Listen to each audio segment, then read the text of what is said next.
Welcome to the Dogish podcast, the podcast dedicated to dog parents and the topics, events, and personalities impacting their lives. My name is Sylvia West, and I am the founder of Dog Up in This Bitch Dog Training, and I'm here with my co-host, Jasen Arias, who is the founder of Forever USA. Jasen, how are you today? I am doing fantastic, lady. How are you doing today? Stoked for our guest. Yeah, me too. I'm pretty excited to hear about all the insides and the outsides, and not just the dog training, but like kind of the behind the scenes. I think she's done some stuff with Amazon and HBO and all sorts of cool training for celebrities and neato stuff like that. So I love behind the scenes stuff when we get to that. Absolutely. Yes. Today we are going Hollywood with our very special guest and my dear friend, Nicole Ellis, who is a celebrity dog trainer and certified professional dog trainer. She trains dogs for sets, film, and TV. Most recently, she was the safety expert and trainer on the Pack on Prime and is also working on her second book, all about doodles in her Working Like a Dog line. So we're so excited to have you on, Nicole. Awesome. Let's do this. Good morning. Good morning. Yep. Good morning, everybody. Hi, Nicole. We're so excited to have you here on our podcast today. How are you? How are things? I'm good. I'm super excited to be here. It's such a crazy time, so super excited always to connect. Yes, definitely, for sure. Jasen, how's it going over there in Reno? Not too shabby. It's still early. It's cold. That's especially compared to where you guys are at. Everything is frozen outside right now. Oh, I wish we were getting all the winter feelings out here, but it's LA and we're not. I mean, I'm doing my best to just like wear a different hoodie every episode because I feel like people should believe that I'm cold. It's winter, everyone, I swear. So Nicole, it is National Train Your Dog Month this month. And you are an amazing dog trainer, as we all know. And so I just wanted to kind of pop in and ask you, for all of the new pet parents out there that may have just gotten dogs or maybe gotten a second dog in their home, what do you think is like key must-haves for training your dog? Like, give me like the basics and what you would say to every pet parent about dog training. Absolutely. So good thing is it's Train Your Dog Month, but it's also crazy times during a pandemic, which means everybody is getting dogs. So lots of opportunities out there, which as a trainer, I absolutely love. And I tell everybody, whether you're getting an adult dog or a puppy, set that dog up for the dog you want. So if you don't want your dog jumping on you, but he's a tiny puppy and it's cute, don't allow it now because it's going to become a problem. And it's easier just to have the structure from the beginning. So figuring out what's going to fit your household and then making sure everyone in your household is, of course, on the same page. If you're doing something and your child's telling the dog something else and your husband's telling the dog something else, he's probably not going to listen to everybody. And it becomes a problem, as I'm sure you know. Yes, yeah, absolutely. Everyone's on a different page always. And you're like, how do you tackle that when you go into a home and you have like 5 different personalities? I mean, I know how I do it, but I'd love to hear from a veteran pro like yourself. What do you do when everyone's like on different pages?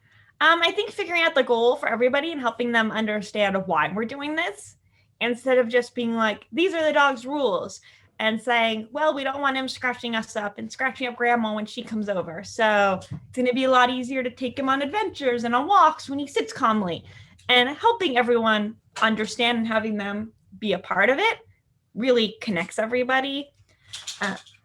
And then I think another important thing is just rewarding behavior, but figuring out what the behavior is you want. I hear a lot of people say, well, I don't want my dog jumping on me, which I totally get, but then think about what you want your dog to do. So it's not how we naturally think. We don't discuss things like that with our friends or our family members. So instead being like, okay, what do you want him to do at the front door? Oh, I'd rather he sat down. Okay, so let's ask for that instead of punishing him. And it takes a little bit of homework. I find it's just a different way of thinking. But once we do that, things go a lot smoother. And lastly, I'd say just doing things with your dog is so huge. And mental enrichment's always forgotten about. There's so many mental enrichment things out there. I have so many blog posts on mental enrichment because I find it so important. But besides from that, having your dog socialized, if you have a puppy, don't skip that socialization period. That's so huge. There's a lot of contradicting information out there, so I find a lot of people are missing out on it, and you don't want that to affect the dog for the rest of the dog's life and your life together. And then trying to involve your dog in your life. So whether that's just going for walks to coffee shops together or spending 10 minutes a day training together, those little bits are going to help you grow your bond and make a more confident dog or puppy, which is all really important. Okay, so I have a question. Yes. And this is to both of these fabulous trainers, whatever you guys can help. We are very close with both of our dogs, both Brownie and Max, but we're not good at like training them per se, right? So for example, Brownie, she's maybe a 35, 40 pound mix. And anytime somebody comes over, she gets just insanely excited. She's like bouncing all over the place. She wants to come up and give hugs, and she's like all up in their faces. And it's like, it's cute and adorable, but at the same time, it's a little frustrating. Or like she has fence aggression. Like she's got these different things. And what we've noticed is that it's nice to say, oh, you just break the habit by using different words. But like, what are some things that are easy adjustments or easy tricks or something just to start with? Because results breed ambition in my opinion. You know what I mean? Like, oh, that did work, so I'll tackle something that's a little bit harder and keep working through it, as opposed starting to with simple things. Yeah. So I'll start off one of them and then I'll let Sylvia jump in. For example, you said your dog gets really excited at the door, and I think that's something that happens in so many families. I mean, dogs are excited. New people are over to play with them, give them cookies. It's a fun time. So I get excited when my friends come over too. So I always recommend to my clients is putting something that's elevated near your front door, such as an ottoman. I use a dog training table, but there's so many different things you can use, something that's lifted up. And the principle behind that is when a dog is elevated, they have to think a little bit more before jumping forward and running around. So this kind of helps keep our dog stationary, and it's super easy to reinforce. So let's say you have your ottoman there. For 5 minutes, just practice having your dog jump up, give him a cookie. Point to it, have him jump up, give him a cookie. So he quickly learns. It's super easy. Your kids can do it. Anyone in the house can do it. Grandma can do it. And then the next time someone comes over, have those cookies ready, and they don't get to have pets. They don't get to have their belly rubs till they go up there and they calmly sit and they wait. And granted, the first time, you're probably going to have to get your dog to jump back up 5 times, but that's fine. And the next time it might be 4 times, and it will get easier. And soon someone comes to the door, your dog's going to be there just sitting and waiting. And that's what we want. We want a calm dog that then we can say, okay, now we're going to go hike. Now we can go run around. Now that everyone's inside. And that also can prevent your dog from darting out the door, which can be really dangerous. Yep. And other behaviors that we don't want. But super simple, a few minutes a day can easily make a huge difference in that. And that will help with the jumping. It helps with the running around. It helps with going crazy in the beginning. And one of my favorite things to see that has a really quick impact. Okay, so let me make sure I'm understanding this right. So just some kind of maybe like knee height elevated platform. Yep. And when they get up there and you get them to sit down or be calm for a second, you give them a treat? Absolutely. Something delicious. And then just like if every time you sat at your desk, I gave you $100, I bet soon you're going to be like, I'm sitting at my desk. Those are some give me the money. Treats. And it's the same thing. To them, food speaks enormously. I have one dog that would probably be excited about a carrot, and I have another one who's very picky. So you need to find what excites your dog, what motivates them. What's that $100 or $1,000 treat to them that's like, awesome. I go up here and this is when all the good things rain down on me, and that's what we want. Gotcha. Love that. Awesome. Love that. Such good questions. So we will be right back with more Nicole after this break. Love it.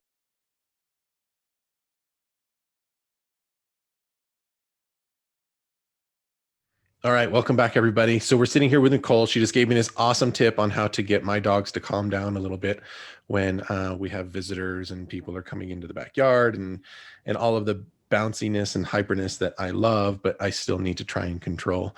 When I was talking to Sylvia earlier, getting ready for you to come on the show, and she was telling me that you have some experience working with what she called like celebrity dogs and in the biz down there in Southern California. Tell me a little bit about that. Like what are some of the recent projects that you've worked on? So yeah, I think it goes two ways. I work with a high-end clientele in Los Angeles, which I'm really lucky to do. And then on top of that, I work with dogs that are working TV dogs. So it's a bit two different celebrity worlds Oh, wow. out here in our house. And one of those is I train dogs that do productions, and then my own dogs do production work as well. Both of Yes, I mine. just want to like time out and Oh. take note of the photos behind Nicole of like Maggie, her supermodel, like total side eye With the hat. Rossi's up there too. There he is. So I mean, you know, there's Rossi. So yes, very celebratorial dogs in her own home there. It was funny. I posted a TikTok video and someone's like, I wasn't even thinking about it, just like talking. And someone's like, I love the artwork you bought. And I was like, oh, that's just I was like, what artwork? It's like the dog pictures. I was like, no, that's my dogs. It's like how you have your kids' pictures. These are my kids' pictures. It's not as we should. Sorry. Absolutely. Yes. So yeah, both mine do production work, and training for production work's a little bit different than normal dog training in a few ways.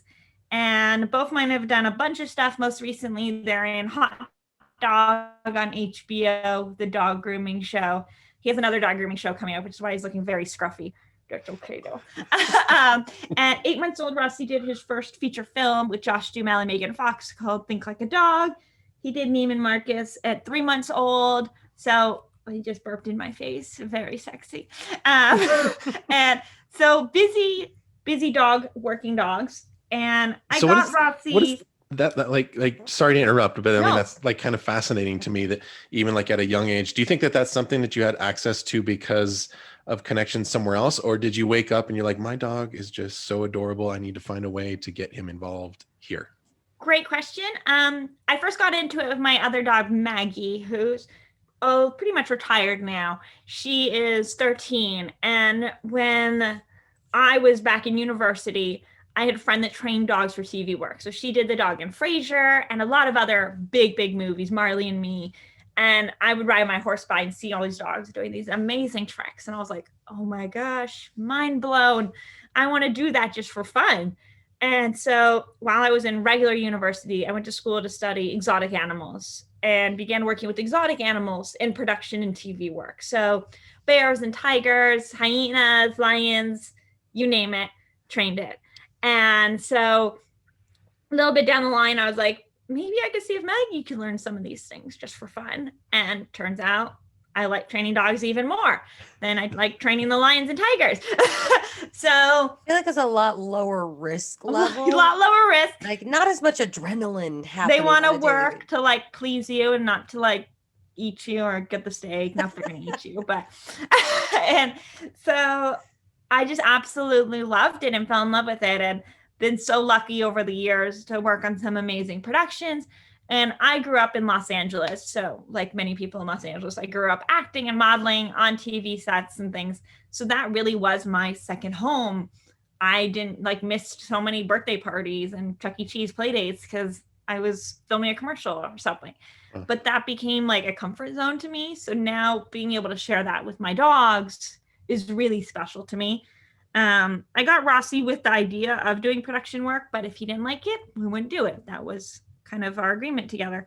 But seems he likes working more than me and Maggie both. So he's a little workaholic. So worked out for all of us. And that was something I discussed. Rossi's from a breeder and Maggie's from a rescue. And I was like, I want a really super confident dog just because these are my goals with him. Sure. And our breeder did a lot of ENS work, which is, for those that don't know, early neurological stimulation, which means doing stuff with him before his eyes are even open, putting him on his back, smelling things, having him hear things when his ears are open, really setting him up for success to be a super confident dog. So setting us both up, and now he's a busy working dog, and I think that's what he loves more than anything besides eating food. I've never heard of the ENS thing before. Yeah, so I'm a big fan of rescue dogs, but I'm a fan also of reputable breeders, and there's a lot of breeders that aren't reputable. Sure. So I have a blog post about to come out on like what to look for in a breeder. And a big part of that for me is genetic testing, health testing of the parents, including eyes, hips, which is OFA, or pen hip, which means it's a third-party vet viewing your dog's x-rays, making sure they're safe to breed and not going to pass on hip issues. And then another part of that is doing either puppy culture or ENS. And they say it makes a huge difference in the dog's confidence. And then that's also when the dog's socialization periods form. And so dogs naturally aren't scared of things when they're babies. And that's the best time to just introduce them to new things, and it won't become scary later on in life. So when he hears fireworks outside, he goes outside and he watches the fireworks. And it's because he's had so much stimulation as a baby, and we set him up for success. We don't just overflow him with it. It's like little bits day by day, but it makes such a difference for them. And that period's only so long, so it's important to get socialization in, and it really pays off. Love that. So I just want to jump in, Nicole, because I've heard you now twice say this, and obviously as a fellow trainer, I so appreciate it. You talk about, I had this goal, this was my goal, and this is why I got the dog that I got. And I think that that's so invaluable to maybe people out there who want to be dog parents, or who are thinking of, maybe like yourself, adding a second dog into their home. I know I had really specific goals when I adopted Juniper. So I just want to talk to you about like the importance of, what would you say a person should lay out for themselves in terms of like how far ahead they should be thinking when they want to get a dog? Absolutely. Such a good question, and something that's probably not discussed enough. My older dog, Maggie, is very particular. So she unfortunately was attacked as a puppy from bigger dogs. So she's not always the most comfortable with a larger dog. And that's something I myself know. And I would never want to bring in a dog to our home that she's not comfortable with. She does love puppies. And once the puppies grow up to be adult dogs, she seems to love those dogs. So I knew to set her up for success, it needed to be a younger dog. So that was like one of my goals when I was looking in shelters and seeing for a dog that fit our lifestyle. I do a lot with my dogs, and whether it's, if they're not acting, that's fine, but we do scent work. I travel with my dogs. Like before pandemic, like 2 years ago, I think him and I did like 15 flights together that year. So we're travelers, and that's something I enjoy, and it's something I want my dogs to be able to enjoy. So it's a particular lifestyle. I'm pretty active, not crazy active, but pretty active. I mean, I go hiking, I do paddleboarding, we ride motorcycles, and my dogs do all of that with me. And I want them to be able to enjoy this lifestyle. So having a confident dog, or a dog I could build confidence onto, I know would be huge. As a dog trainer, I have a lot of dogs in my home, so I need a dog that's excited about this. It shouldn't be stressful when I bring a new dog over, but it should be exciting to them. So these are all things I took into consideration when I was looking for a second dog. And Maggie was getting a bit older. She was about 10 at the time. And I knew I didn't want to do it too much later, because she might not be up for having a puppy in the house or a younger dog. And that's fine. I wanted her to enjoy it.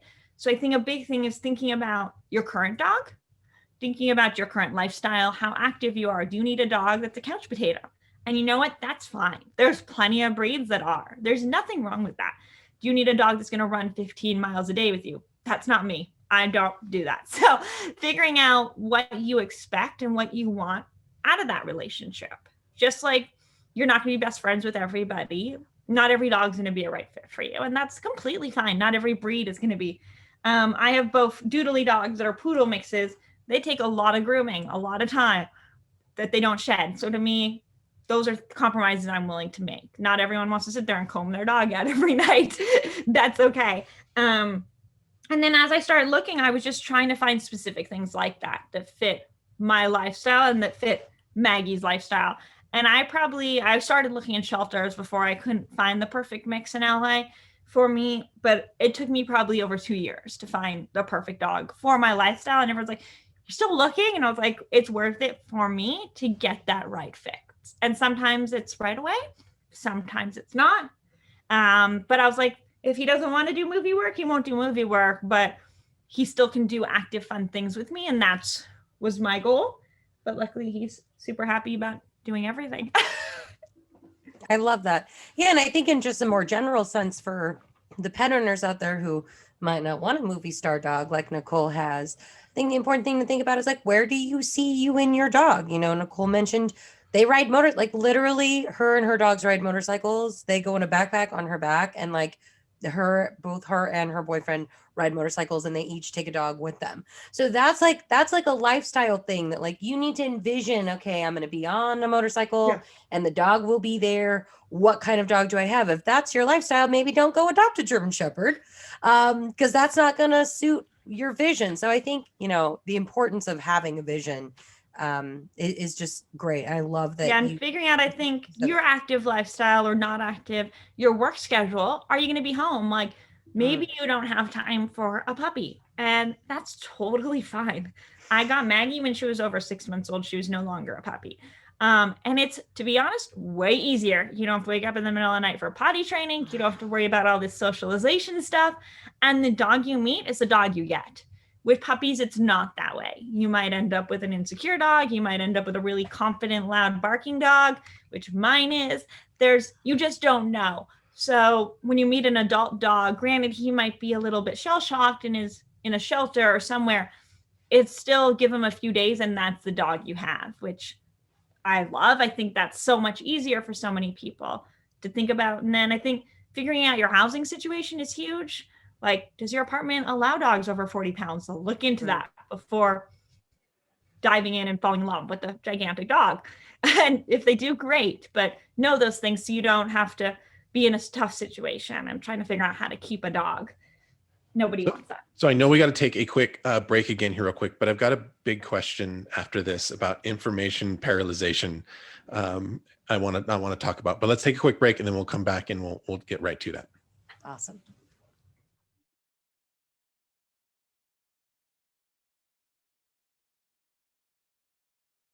Okay, Nicole. So we were just talking about making decisions based on, like, when you're bringing a new dog into your family, making those decisions based on your lifestyle and things that you're going to be doing or want to do or things like that.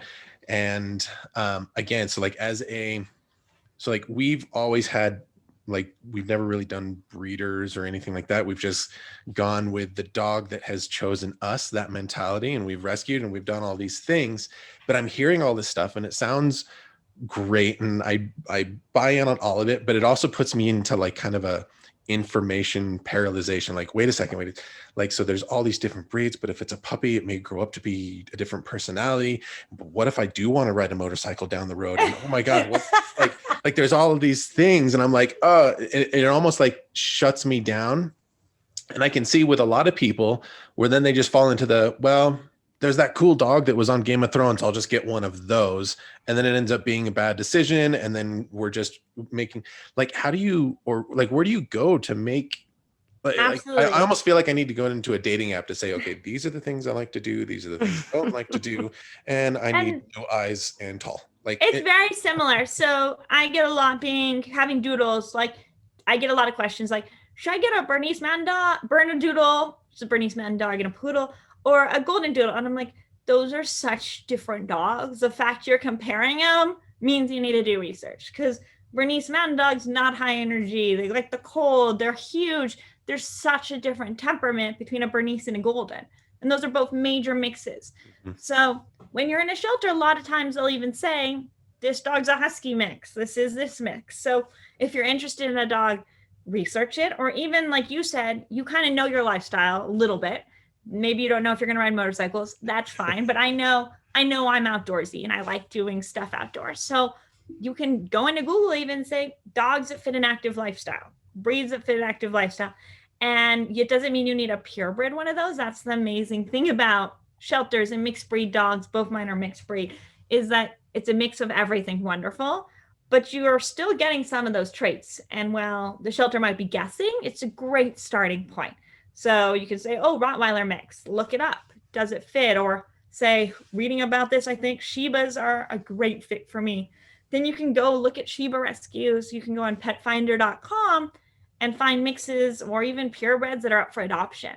And that's so huge. And then from there, a lot of times if they're in a foster situation, there's facts about those dogs. Gets along great with kids. You're like, oh, maybe we'll have kids in a few years.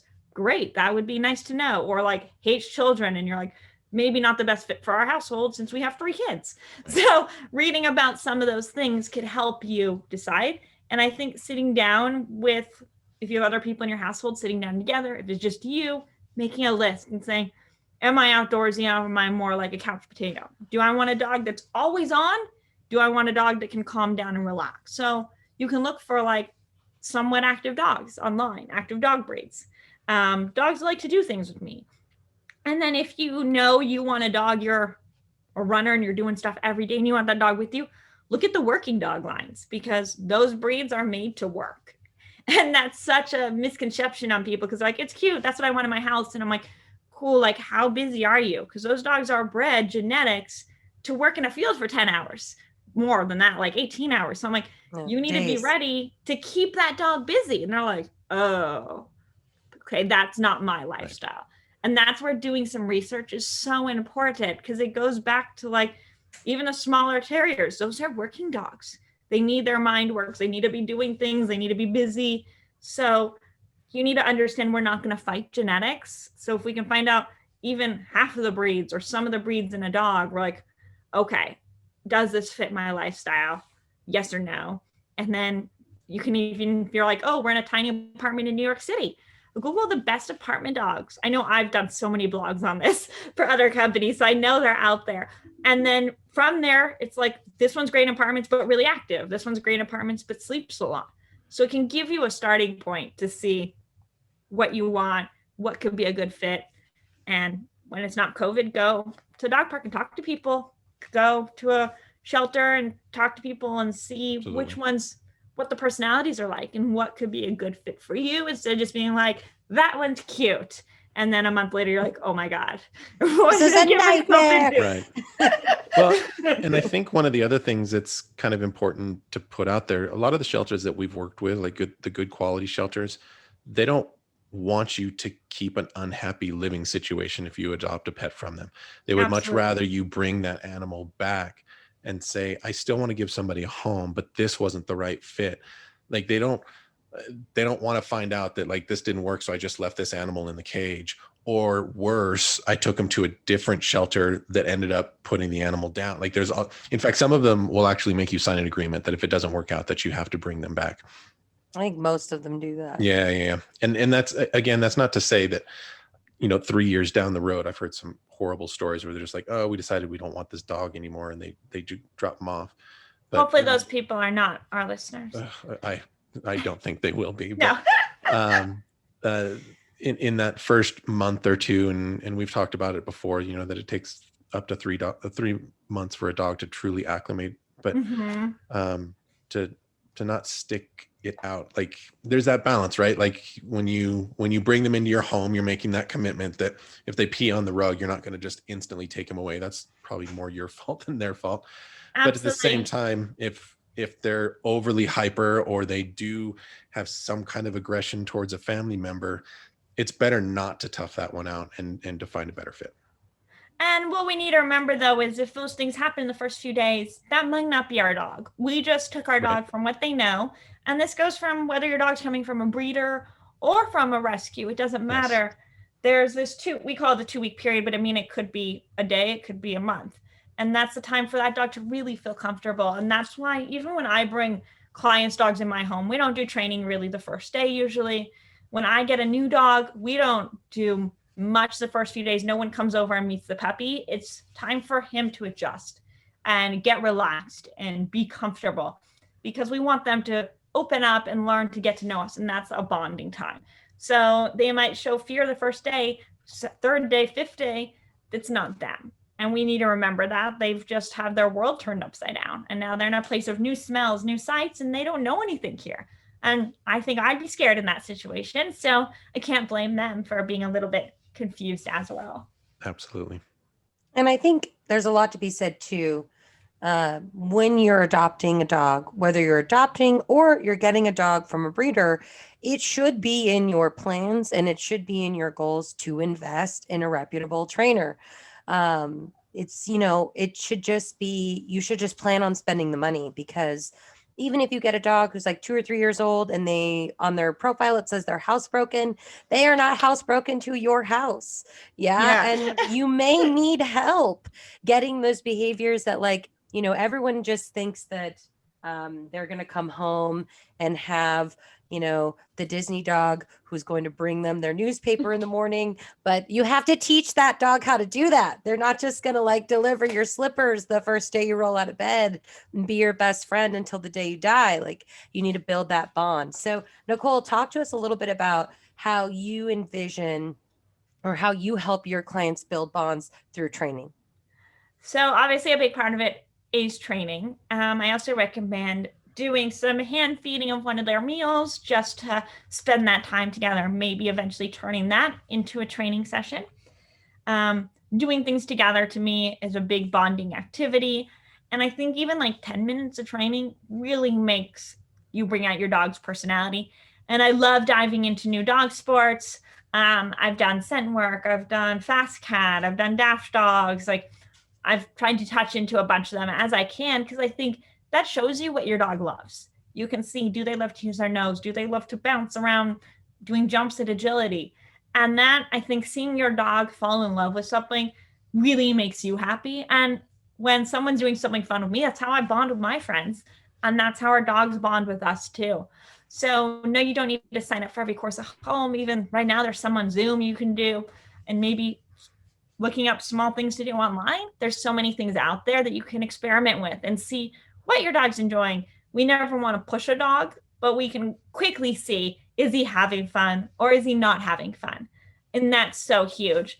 And for me, for bonding, I take my training everywhere, of course, as a dog trainer, but just simple things. If we're out on a walk and my dogs look at me, that to me is engagement, and that's huge. And when they glance at me, I'm like, good boy, hi there, we're having fun. And that is going to grow his confidence up. When he checks out new things, I'm going to throw him a party because it's super fun and it's exciting. And I probably wouldn't want to look down the gutter, but he did. Good job, buddy. And those things are going to build up our dog's confidence and going to build up our bond together, which I think is so huge. And whether it's you only have time to do 10 minutes of training a day, like, don't let that get out of your grasp. Do it. It makes such a big difference. And I've seen so many people say, I have such a different dog than I knew I had. And last year I filmed The Pack on Amazon, and it was something I'd heard continuously from the dogs and their owners that were on the show, because we did so much training with that. And they were like, this is such a different dog and we have such a different bond.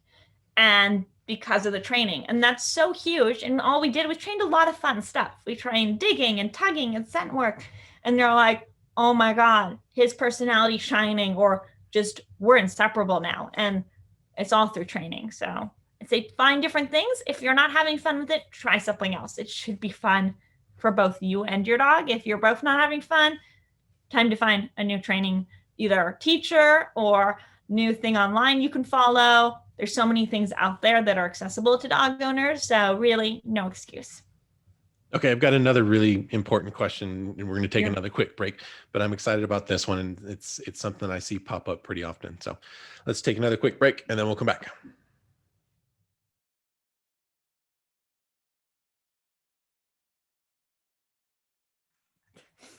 Okay, so we're back with Nicole and Rossi, right? Yes. Yes. And we just got done kind of talking about, making sure to take that time to invest into your dog's training and spending time with them and all that kind of stuff.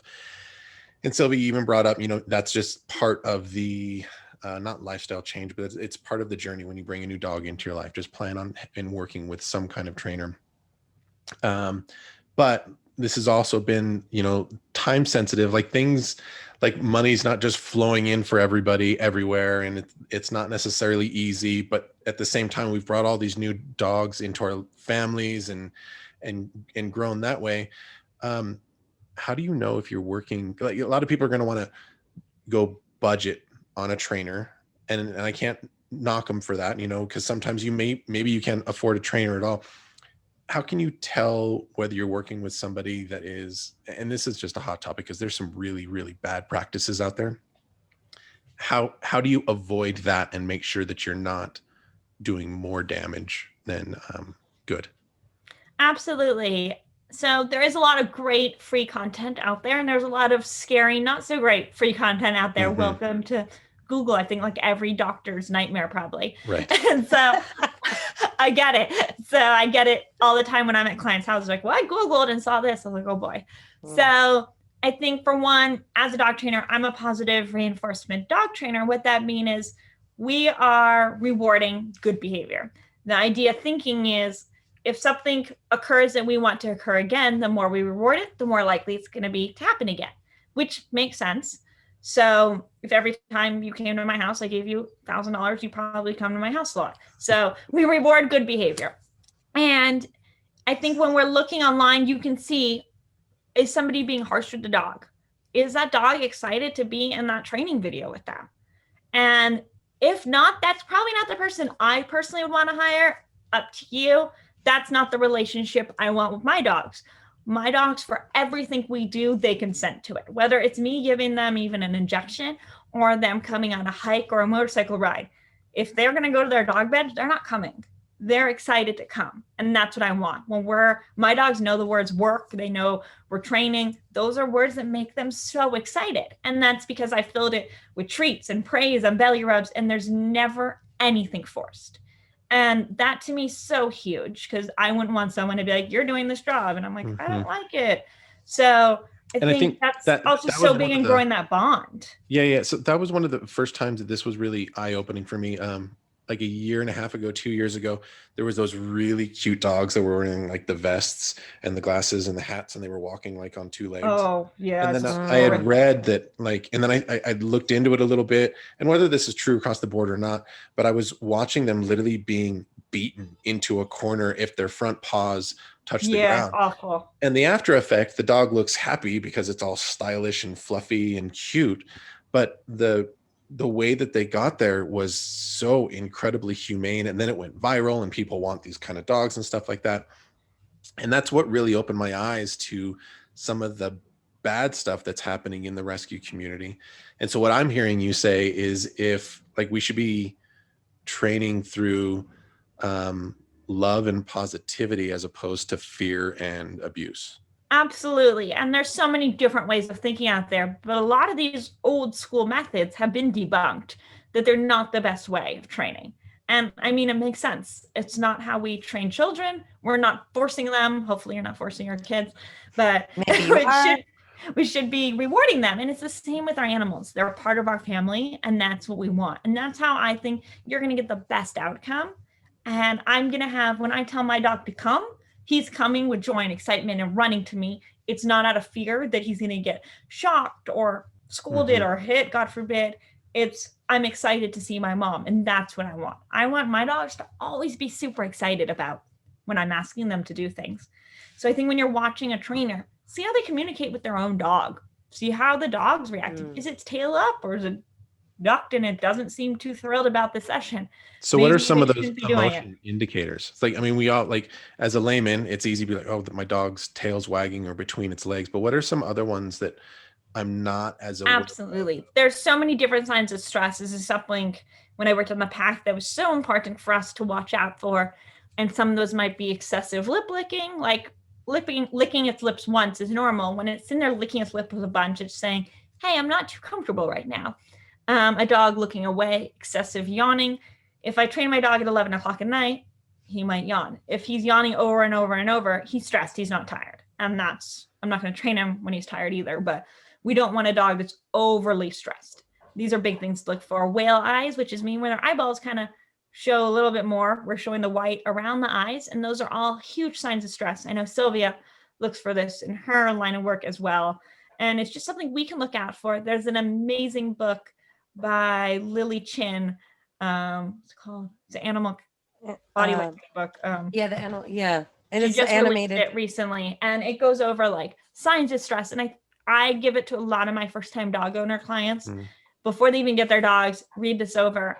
And so many of them have bought it for friends, and they're completely eye-opened by it. And it's really clear drawings of things to look for. And I think having a little bit of education before you get your dog on that sort of stuff is so important too. and can be really eye-opening when you see other dogs. You're like, oh, that dog's not too comfortable right now. You don't need to be a dog trainer to learn these things. You can easily pick it up, and it'll help you understand your own dog a bit more. Like, are we pushing him too much? He's telling us he's not comfortable or telling us he's done. There's so much to learn. I mean, I'm always learning too, so.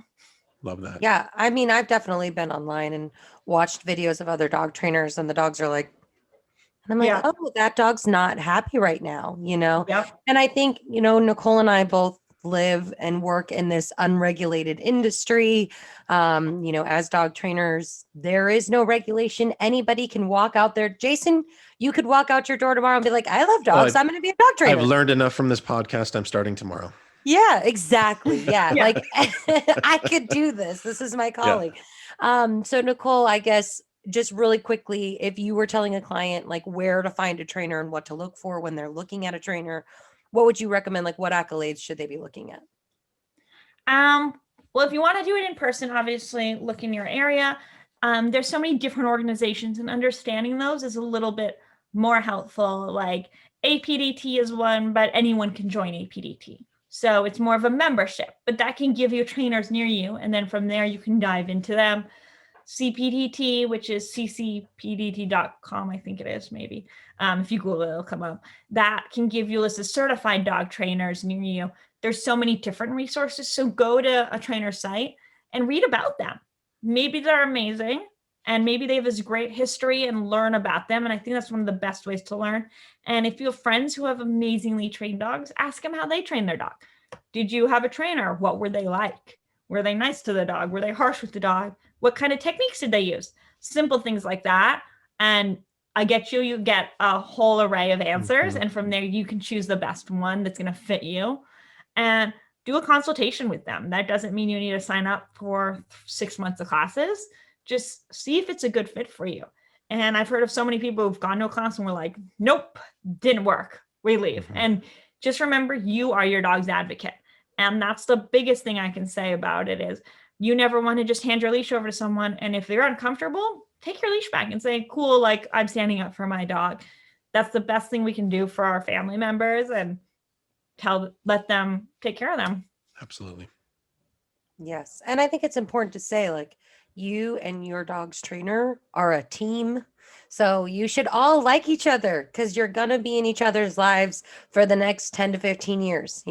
I still get Christmas cards from my very first training clients, so you're going to be together for a while. Make sure you love your trainer. And if you're lucky, you'll get to work with Nicole or I.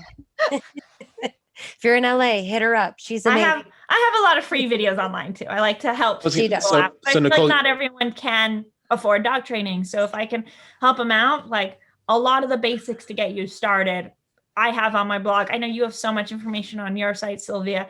And I think that's so nice to be able to help people no matter what, like who don't know what they're doing, and let them give a hand of dog training themselves at home, get their feet wet, and see how much fun it can be to work with their dog. And then maybe they'll want to do more. And really quick, Nicole, what's your Instagram just for everybody? It is N.A. Ellis, and it's all on my blog, which is maggieandnicole.com, because Maggie started it off. Maggie's the queen. Love that. And we'll definitely get that in the show description for you. Yes, it'll be in the links.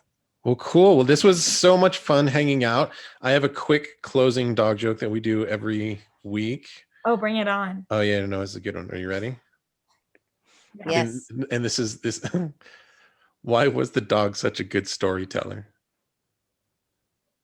He knew how to pause for dramatic effect. Oh, that was good. Little clap.